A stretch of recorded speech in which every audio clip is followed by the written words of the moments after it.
আসসালামু আলাইকুম। Welcome to my channel Shamima Firoz cooking. আজ নিয়ে আসলাম ডিম আলু বেগুনের তরকারি। চলুন ভিডিওটি দেখা যাক। ফার্স্টে আমি এখানে সবজি নিয়েছি, বেগুন, আলু, দুটো ডিম ফাটিয়ে নিয়েছি। ডিমগুলো আমি ভেজে নিব। ডিমের পিসগুলো একটু বড় বড় রাখবো। এবার ডিমগুলো আমি উঠিয়ে নিব। আবারও সামান্য একটু তেল দিয়ে আলু দিয়ে দিব। আলুগুলো আমি হালকা ভেজে নেব। সামান্য পরিমাণ হলুদ দিয়ে দিব, সামান্য একটু লবণ দিয়ে দিব, দিয়ে নেড়ে চেড়ে আমি হালকা ভেজে নেব। আলুগুলো নামিয়ে নিলাম। এবার দিয়ে দিব বেগুনগুলো আমি হালকা ভেজে নেব।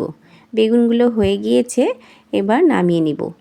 এবার আমি ফ্রাই প্যানে তেল দিয়ে ফোড়নে দিয়ে দিব কালিজিরা ও দুটো কাঁচামরিচ।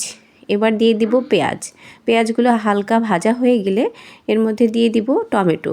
এখানে আমি কিছু মশলা নিয়েছি, হলুদ, কাশ্মীরি মরিচ, জিরার গুঁড়া, মরিচের গুঁড়া, লবণ। পেঁয়াজটা ভাজা হয়ে গেছে, এর মধ্যে দিয়ে দিব আদা রসুন বাটা। তারপর দিয়ে দিব মশলাগুলো।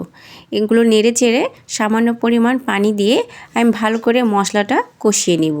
এরপর দিয়ে দিব ফেটানো টক দই দেওয়ার পরে আবারও কিছুক্ষণের জন্য মশলাটা আমি কষিয়ে নেব। মশলা থেকে যখন তেল ছেড়ে দিবে, এর মধ্যে দিয়ে দিব ভেজে রাখা আলু, বেগুন। এগুলো ভালো করে কষিয়ে নেব। আমার কষানো হয়ে গিয়েছে, এবার দিয়ে দিব সামান্য পরিমাণ পানি দিয়ে আবারও একটু কষিয়ে নিলাম। এরপর দিয়ে দিব ডিমের স্ক্র্যাম্বলগুলো।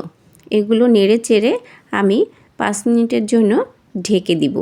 5 মিনিট পর আমি ঢাকনা উঠিয়ে এর মধ্যে দিয়ে দিব গরম মশলার গুঁড়ো। এবার দিয়ে দিব দুটো কাঁচামরিচ, ধনেপাতা। এবার নেড়ে চেড়ে আমি আবারও ঢাকনা দিয়ে ঢেকে দিব। তারপর গ্যাসের চুলাটা অফ করে দেব। হয়ে গেল আমার নিরামিষ ডিমের তরকারি।